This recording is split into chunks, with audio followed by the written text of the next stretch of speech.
Welcome, friends, to the Pioneers of the Independent Networks. I'm your host, Ricky Blues. This is your co-host, Lord Timothy Walker. And Tim, this week we have a very special guest, one whose name we utter a whole lot. Our good friend, our former business partner, our former business associate, and all-around wrestling historian, Jeff Capo.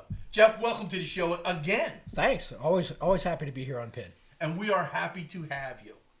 So, friends, if you've joined us in the past, you know that we bring to you all the characters, the matches, the promotions that populated the Mid-Atlantic independent wrestling scene from the 1970s to today.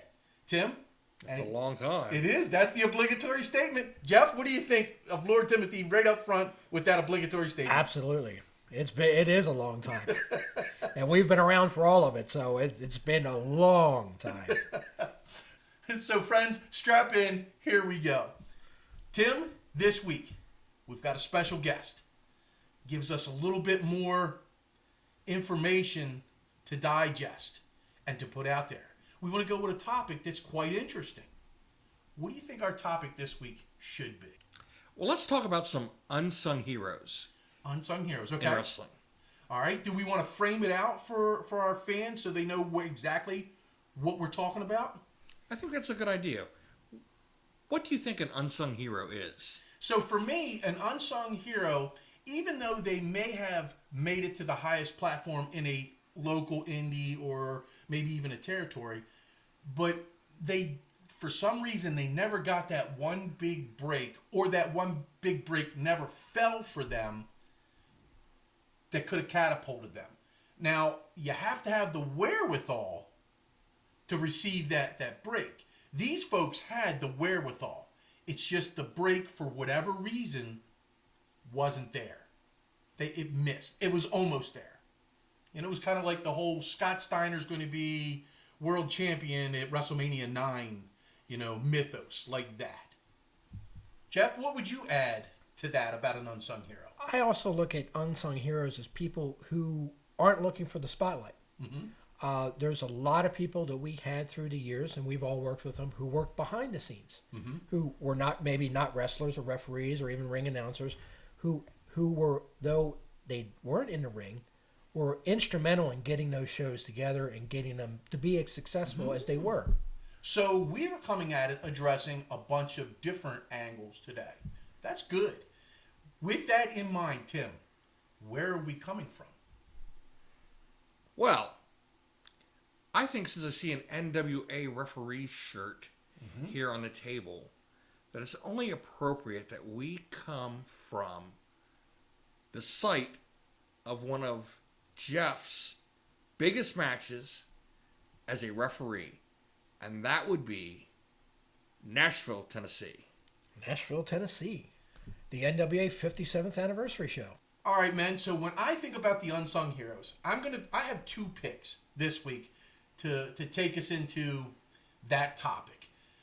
I'm going to go with wrestlers. Actually, both of them I've been in the ring with. One of them I was a tag team partner with, and been in the ring against in wonderful feuds for wins. Sure. You guys set that up. My first one that I look at as an unsung hero, I'll give you a little bit of his background, the demographics. He was a WWA stalwart, okay, trained by Larry Sharp, made his debut in 1986, worked primarily in New Jersey, but then spread out all over the place, especially on the East Coast, from Florida to New York, and then went a little bit out to the Midwest. He was a 4-time or 5-time WWA Tag Team Champion with a couple different partners. One of his big partners was Chris Candido. He was the WWA Junior Champion. He was the WWA Heavyweight Champion. He worked for the Savoldi's up in ICW and WCCW. He worked for WIN. Didn't get a chance to work at UIW. Worked in ECW. This is a guy who was such a great hand. And he's wrestled some of the biggest names in the world as well. He's wrestled the Big Boss Man. He's wrestled in tag matches the Bushwhackers. He's wrestled Bam Bam Bigelow. I mean, the litany of names that he's worked goes on and on. Cheetah Kid, the Headbangers, Chris Chavez before the whole Tatanka. He's also worked Balls Mahoney, Bob Orton, Gilbert. I mean, you could just say a litany of who's who in the wrestling business that's come through these doors. And I'm talking about Chris Evans, personal friend of mine, in the ring with him several times, an excellent worker. But he is one of those guys that I look at that was this close to making a breakout. I mean, on the WWE, or at that time the WWF, and this was the early 90s, he had a match, I think it was like the Wrestling Challenge with Terry Taylor, and I mean, it was beautiful. Chris was a guy who deserved that next break, but he was also always kind of like that iron pillar. When Larry needed that promotion carried in a tag team scene, he always went to Chris Evans, and Chris was awesome. I mean, to me, unsung hero, got a lot of accolades locally, but he deserved that one next step. That's my first one, guys. Give me your thoughts on Chris. Yeah, absolutely. You know, and you look at somebody like that and you wonder why. Mm-hmm. You know, and there's a number of reasons it could be. It could be that sometimes a promotion is looking for a certain gimmick or a certain type of person that they want to be with. Not that Chris was not a good person, but they were looking for a certain persona, and maybe he just didn't fit the bill at the time. Or their roster, and we've talked several times, sometimes promotions overblow their roster a little bit. Right. And too many people involved. So it's one of these deals where it's like being on a reserve squad in a football team. Maybe if somebody goes out, you're in. Step up. If not, then unfortunately you got to stay in the background until such time. Yeah. You know, and that's where I feel that, you know, I always thought Chris was an excellent worker and just, you know, a good person. I mean, you never heard a bad thing. Never caused any issues in the locker room or anything like that. Always good for business. Always. In every aspect. Absolutely. So it's just a matter of timing and luck, you know. Tim? Oh, I agree. I think that Chris was an excellent talent, a very steady hand, and some of his matches that he had with Ray Odyssey were just excellent matches for the time. I always thought that he had so much potential. But one of the things that I think that held him back was the fact that he had a very professional job. Yes.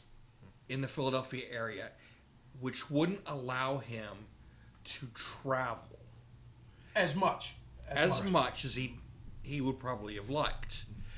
And he was limited to work on the weekends in that greater Philadelphia, New Jersey area. Right. I think that's one thing that possibly held him back. His talent had no end. He was extremely good in the ring from start to finish. Maybe the fact that he wasn't real comfortable in front of a microphone, but his in-ring talent was fantastic. And if you wanted a good match, you knew that you would get a good match out of Chris Oh, yeah, Evans. absolutely. Whether it's a singles match or whether it was a tag team with the Super Jocks. Right. Very solid. Very, very good. And like what we have here displayed, most of our material from Jeff today with the NWA, with your stint in the NWA, Chris also had a stint in the NWA, New Jersey, right, when Dennis Carluso put that together. And again, he was called upon to be able to help hold a promotion together. I look at Chris back then, and I compare him to what we see today. Today, he would be the absolute prototype for what you see as the wrestlers. He had the exact same look as everyone who's getting that push today.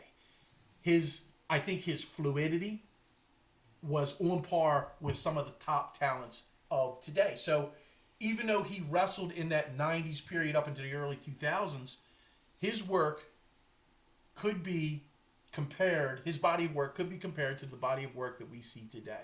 I think he was very that talented. I think he was, and I think he was a great babyface. I think he was a great heel. Mm-hmm.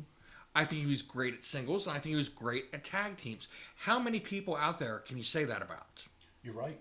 And I think if he wrestled today like he did then, he would be with one of the promotions. There's no doubt. And because that's the change. We've seen the evolution of the promotions, and now with some of the newer promotions coming along, Because back then too, you were kind of limited on your opportunity. It was either WWF or WCW, because even at that time in the early '90s, AWA was going away. Yeah. World Class was gone. A lot of the territories were gone, so you were very limited on your opportunity at that point. And I feel that Chris today would have been a top talent anywhere for any promotion, and I think he would have gotten more of an opportunity than he did get. And again, it goes back to that timing issue. It just wasn't. It was obviously fantastic, but it just the chances weren't there for him to be the guy that we all know he could be. Right. And especially when he got hot around 94, 95, you're right. The wrestling world was at an all-time low at that point. We're seeing the end of the territories, and we're seeing WCW moving into Florida, taping television, months and months of syndicated television all at one shot, and very few house shows at the time for WCW. Business was at a very low point, and that seemed like the point when his career was starting to take off. Really take off. Right.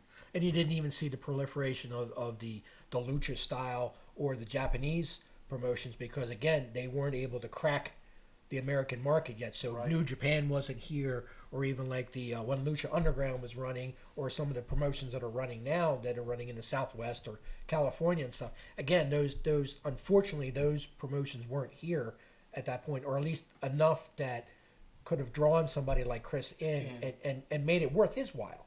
And I totally understand about the business aspect, because again, he had to look out for himself. So he had to keep a steady job and support his family and all that kind of good stuff that was going on. So, again, too, it may have been that, Chris was not able to make that leap to the true full time that he would have needed. The commitment. To do that. And, some people can, some people can't. Or some people, maybe he didn't really want to travel. There's that, some people too don't, understand. And people have even asked myself, why didn't you try out for WWF? And I didn't want to do that travel schedule. I couldn't be on the road that many weeks out of the year. 320 days a year.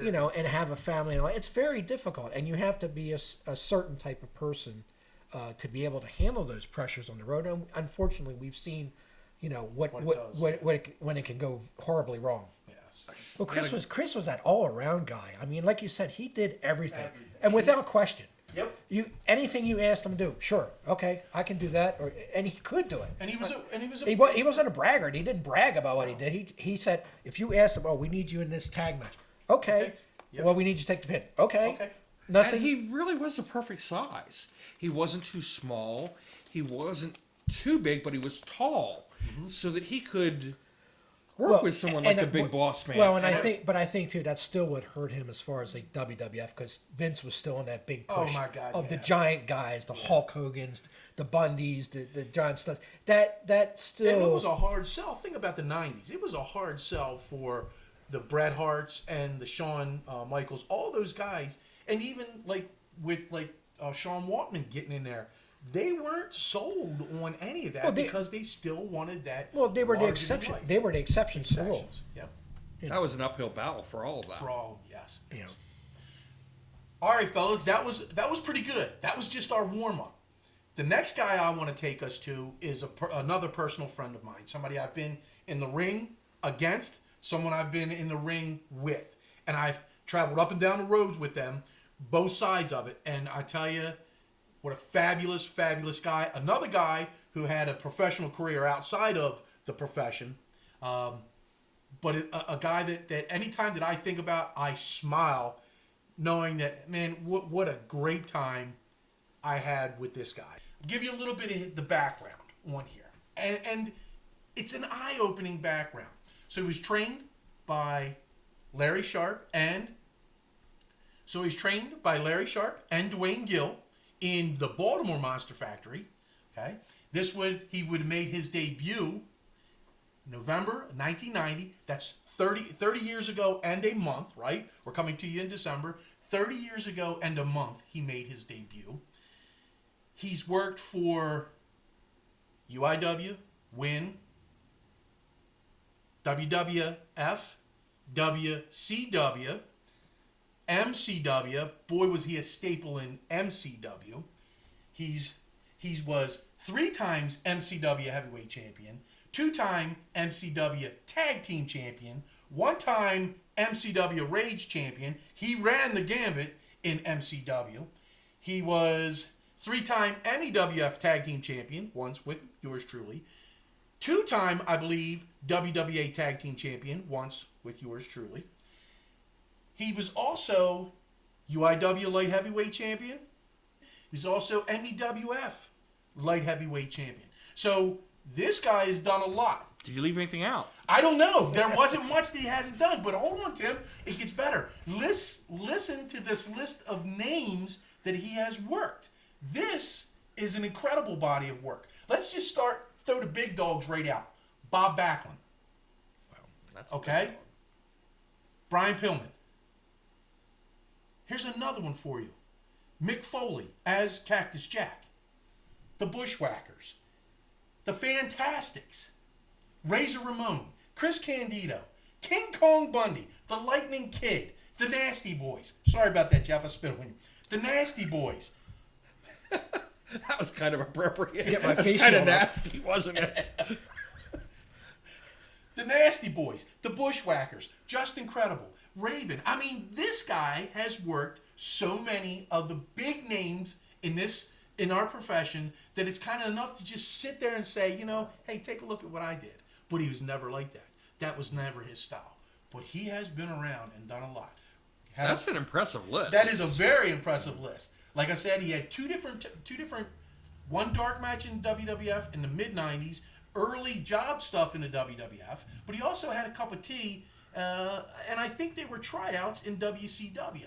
At that time, primarily a tag wrestler, but very, very accomplished singles wrestler. I'm talking about Nick Tarantino. There was a guy who was right there, a great look. And if you talk about the Goodfellas tag team with him and Dino Casanova, that was an awesome look. This is a cat who deserved a chance. He was about 6'2", about 245. Got at one point in his career, got up to 260. Ballooned up. He was a little bit thick when he was working with Dino. He could carry a singles match. He could carry a tag match. He was just so versatile. And again, much like we talked about Chris Evans, you could put him in any situation, have him do anything, and he would. Exceptionally nice guy in the locker room, knew how to handle a locker room. He could be a leader in the locker room. But he was a guy that was that close, and in my opinion, an unsung, because he should have gotten an opportunity to step into those bigger organizations because there was something there for him. Whether it was the tag or whether it was the singles, Nick could have pulled it off. Yeah, absolutely. And I remember the match we had with him at ACW, with him and Dino against Tom Brandi and Tommy Dreamer. Oh yeah, absolutely. At Salkin' Slam. And again, that's one that really surprises me because again, Nick had that look. I mean, he had the look of a worker. He had that. Like I said, I love the Goodfellas gimmick. Right. I really thought that they pulled that off well. But like I said, I also remember Nick as a singles wrestler. So again, he obviously another person who had that all-around ability to step into any situation and shine, really shine. And that one I don't understand because he definitely had the size and everything that I felt that he should have been at least WCW for sure. Oh, absolutely. So that. But again, it's WCW, and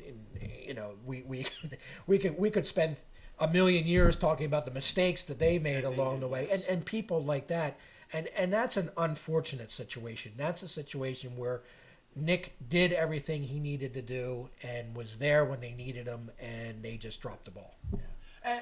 And here's the other thing. People are like, well, what was his attitude? His attitude was awesome. He had a great attitude. He loved this business. He was willing to do whatever for this business. So it wasn't, he had all the talent in the world, but a sour attitude. No. He had a great attitude. So I just don't understand. I wish he would have gotten that break because he proved that he could work with the most talented people in the world.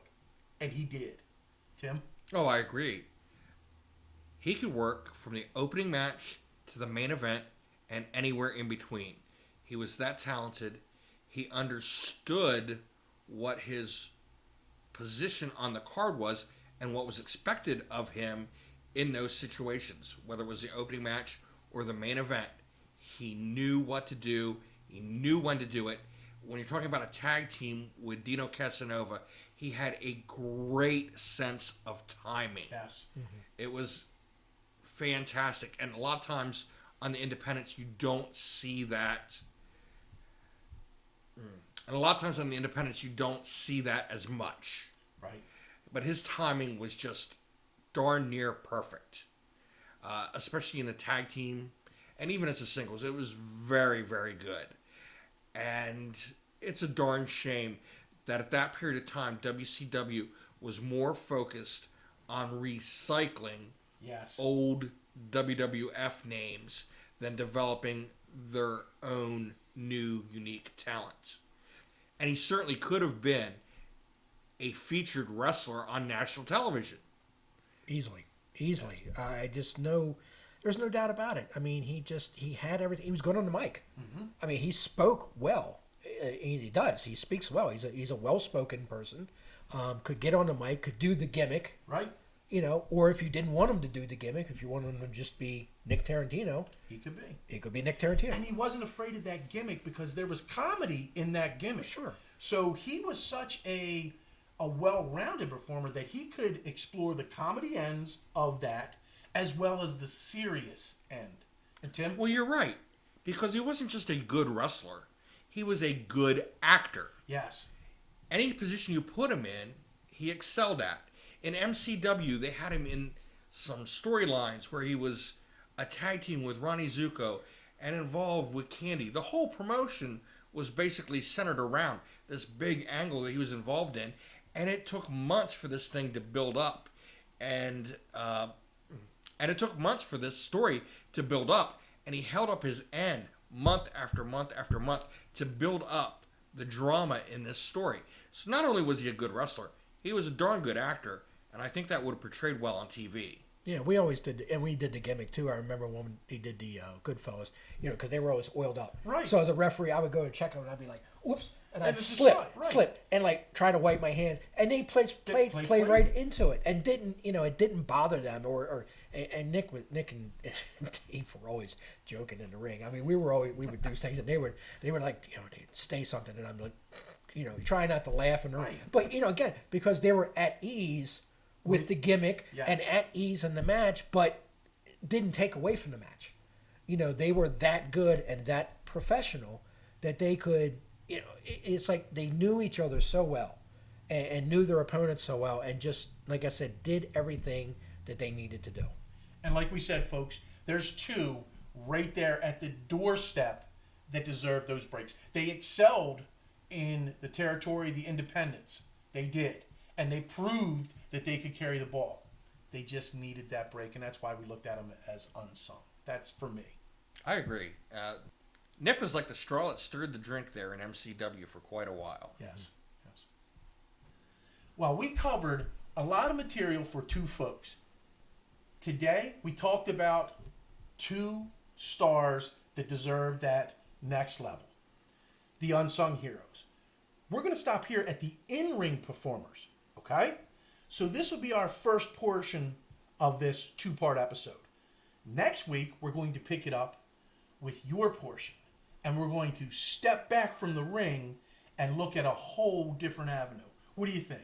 Definitely. There's a lot that goes on that the fans don't get to see that we've all seen through the years, and those folks definitely need to be acknowledged. And we need to bring that to them. Again, that's what we do. We bring you the entire story, not just the wrestlers themselves, but everything that goes all together to make that magic happen. So friends, we're thanking you for joining us this week for part one of this episode. We're hoping you join us next week for part two as we continue this look at Unsung Heroes. And Tim, we take that familiar stroll. Down Concussion Lane. Because we're old. Very old. Thanks, folks.